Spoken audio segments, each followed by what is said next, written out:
Welcome back to కథలబడి. ఇవాల్టి మన కథ రుణానుబంధం.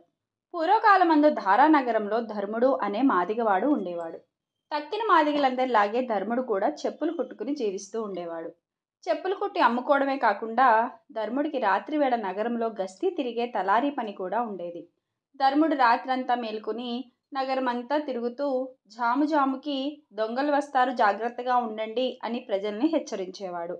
ధర్ముడికి కాలక్షేపం బాగానే జరుగుతున్నది, కానీ ఎన్నాళ్లకు సంతానం కలగలేదనే విచారం మాత్రం ఎక్కువగా బాధిస్తున్నది.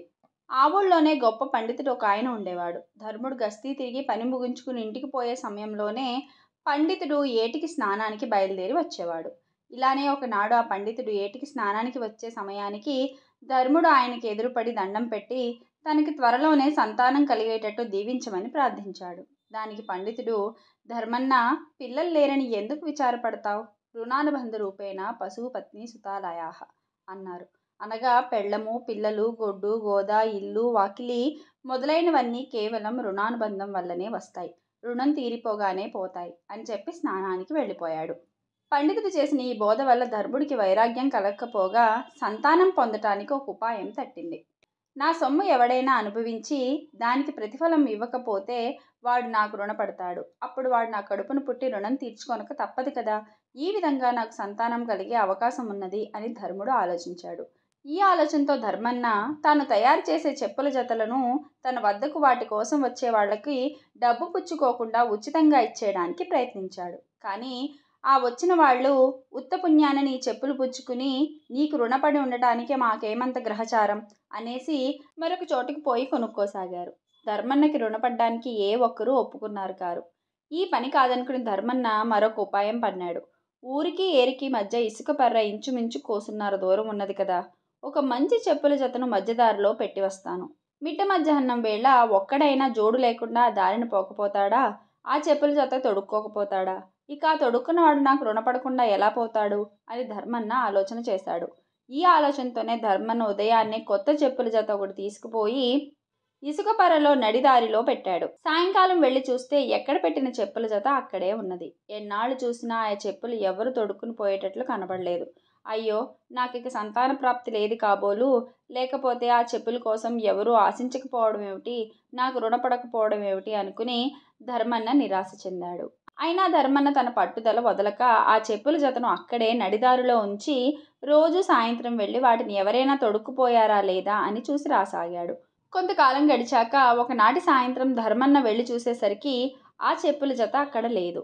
నా ప్రయత్నం ఇన్నాళ్లకు ఫలించింది, నా అదృష్టం పండింది అనుకుని ధర్మన్న ఇంటికి వెళ్ళి ఈ సంతోష వార్త తన భార్యకి తెలిపాడు. ఆమె కూడా ఈ సంగతి విని పొంగిపోయింది. ఇంతకీ ఆ చెప్పుల జత తీసుకున్నది ఎవరో ధర్మన్నకు తెలియదు. తెలుసుకోవాలన్న ఆదుర్ద కూడా వాడికి లేకుండా పోయింది.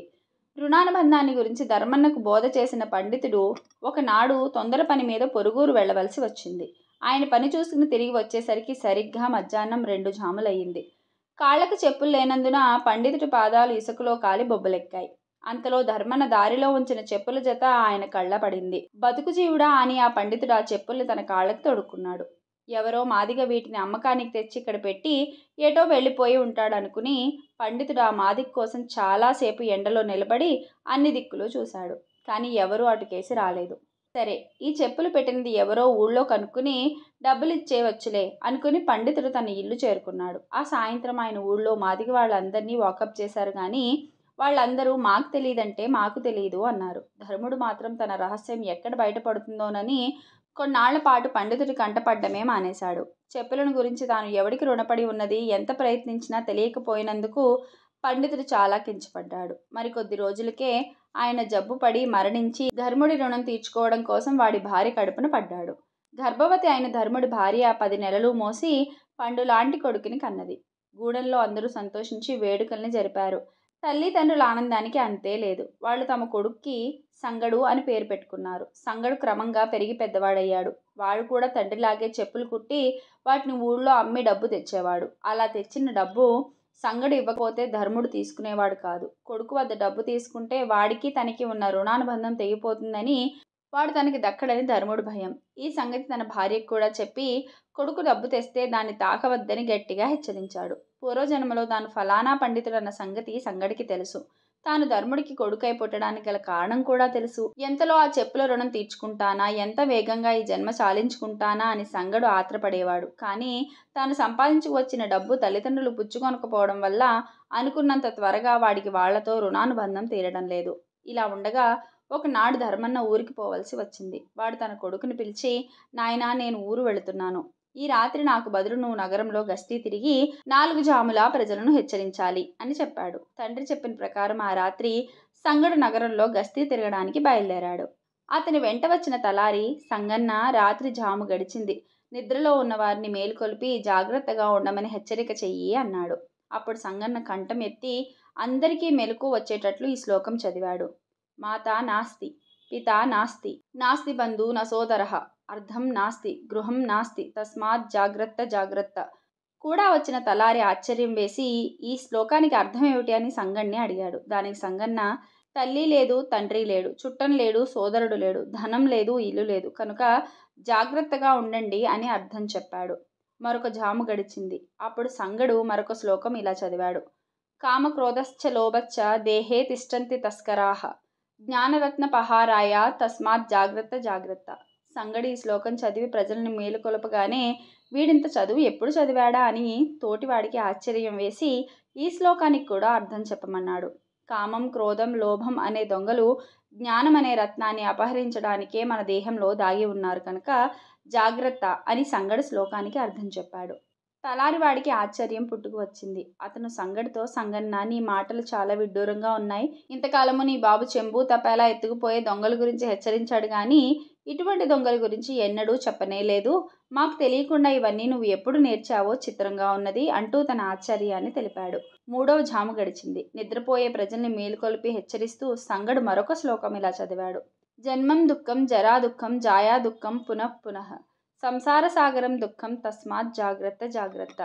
ఇది విని తలారివాడు మరింత ఆశ్చర్యపడి, ఏమిటి సంగన్న, ఇన్ని రకాల దుఃఖాలు ఏకరువు పెడుతున్నావు, వీటికి కూడా కాస్త అర్థం చెబుతూ అని కోరాడు. దానికి సంగన్న, జన్మం ఎత్తడమే దుఃఖం, ముసలితనం దుఃఖం, భార్య ఒక దుఃఖం, మొత్తం సంసారమే ఒక సముద్రం లాంటి దుఃఖం, అందుచేత జాగ్రత్తగా ఉండండి అని ఈ శ్లోకానికి అర్థం చెప్పాడు.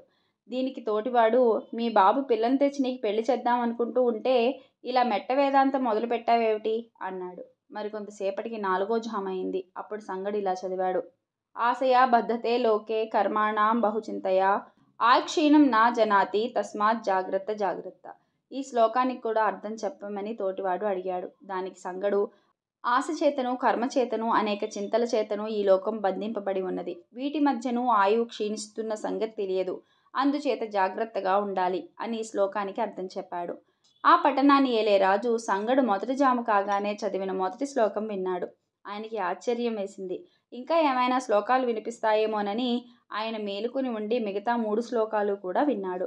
తెల్లవారగానే రాజుగారు రాత్రి గస్తీకి తిరిగిన తలారివాణ్ణి తీసుకురమ్మని తన భటులకి ఆజ్ఞాపించాడు. సంగన్న రాగానే రాజు వాడికి నమస్కరించి, మీరెవరో మహానుభావులు గాని సామాన్యులు కారు. తలారికి ఏమిటి ఇంత పాండిత్యం ఏమిటి? నా యందు దయ ఉంచి ఈ కానుక స్వీకరించండి అంటూ వరహాలు నిండి ఉన్న ఒక సంచిని సంగడికి ఇచ్చాడు. కానీ సంగడికి ఆ ధనంతో ఏం పని? తనకు పని లేకపోయినా ఆ సంచిని తన తల్లిదండ్రులకిచ్చి రుణ విముక్తి పొందుదామనుకుని సంగడు దాన్ని తీసుకున్నాడు. మర్నాడు ధర్మన్న ఊరి నుంచి తిరిగి వచ్చాడు. తాను రాజు వద్ద నుంచి బహుమానంగా తెచ్చిన వరహాలు ఇద్దామంటే తండ్రి తీసుకోడన్న సంగతి తెలుసు. అందుచేత ఏం చేద్దామా అన్న ఆలోచనలో పడ్డాడు వాడు. ఇంతలో మాదిగవాడలో కొంపలు అంటుకున్నాయి. తలారి వాళ్ళంతా సామానులు తగలబడిపోకుండా బయటికి చేర్చుతున్నారు. సంగడి ఇంట్లో నుంచి ఒక్కొక్క సామాను తెచ్చి బయట ఉన్న తండ్రికి అందిస్తున్నాడు. ధర్ముడు వాటిని అందుకుని అవతల సర్దుతున్నాడు. ఈ సందడిలో సంగడు తాను రాజుగారి వద్ద బహుమానంగా పుచ్చుకున్న వరహాల సంచిని కూడా తండ్రికి అందించాడు. అది ఏమిటో కూడా చూడకుండా ధర్ముడు దాన్ని మిగిలిన సామాన్లతో పాటు సర్దేశాడు. సంగడు తన రుణం తీరిపోయిందని సంతోషించాడు. వాడు కాలుతున్న ఇంట్లోకి మళ్ళీ వెళ్ళిపోయి మరీ బయటికి రాలేదు. తన కొడుగ్గా పుట్టిన పండితుడు చేసిన బోధ జ్ఞాపకం చేసుకుని అతను జ్ఞానవంతుడయ్యాడు.